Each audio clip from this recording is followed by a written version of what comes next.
જે મારી અને રાજુ સોલંકીના પરિવાર વચ્ચેની જે ગેરસમજ હતી કે સમગ્ર પ્રકરણ જ્યારે બન્યું ત્યારે સામાન્ય ઉગ્ર બોલાચાલીનો મામલો હતો. પૂરા સમાજને ગુમરાહ કરવામાં જો મુખ્ય ફાળો કોઈનો હોય તો રીબડા અનિરુદ્ધનો રહ્યો છે.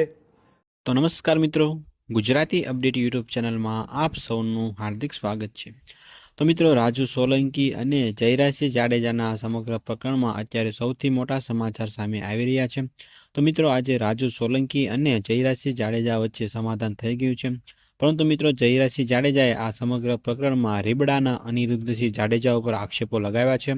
તો મિત્રો, ચાલો સૌપ્રથમ તો આખો વિડીયો આપણે જોઈ લઈએ કે એમાં જયરાજસિંહ જાડેજા રીબડાના અનિરુદ્ધસિંહ જાડેજા વિશે શું કહી રહ્યા છે અને આ સમગ્ર ઘટના કેવી રીતે બની હતી એની વિશે પણ જયરાજસિંહ જાડેજાએ શું કીધું તે ચાલો વિડીયોમાં આપણે જોઈએ. જે મારી અને રાજુ સોલંકીના પરિવાર વચ્ચેની જે ગેરસમજ હતી એ ગેરસમજ અમે સામે બેસીને દૂર કરી છે. મારે આ પ્રકરણમાં વધારે એવું કહેવું છે કે સમગ્ર પ્રકરણ જ્યારે બન્યું ત્યારે સામાન્ય ઉગ્ર બોલાચાલીનો મામલો હતો.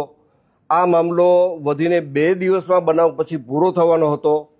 પણ રીબડા અનિરુદ્ધે આખા પ્રકરણને ગેરમાર્ગે દોરવા માટે રાજુ સોલંકીને કાંઈ કીધું, સમાધાનનું કાંઈ વાત કરી, આ તે વાત કરી. પૂરેપૂરા સમાજને ગુમરાહ કરવામાં જો મુખ્ય ફાળો કોઈનો હોય તો રીબડા અનિરુદ્ધનો રહ્યો છે. રાજુ સાથે બેઠા પછી મને ઘણી વાતની ખબર પડી કે આ પ્રકરણમાં રાજુ કંઈ દોષિત છે જ નહીં.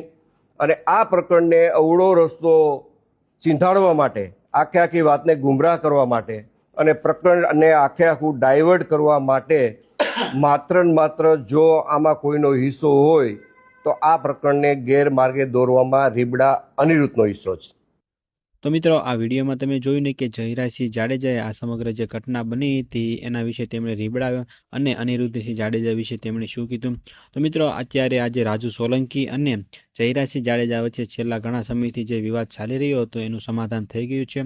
તો મિત્રો, તમારું આ વિડીયો વિશે શું કહેવું છે એ તમે કોમેન્ટમાં અમને જરૂરથી જણાવજો. અને આ વિડીયો જો તમને પસંદ આવ્યો હોય તો વિડીયોને એક લાઇક કરી દેજો અને સાથે ચેનલને સબસ્ક્રાઈબ પણ જરૂરથી કરી દેજો.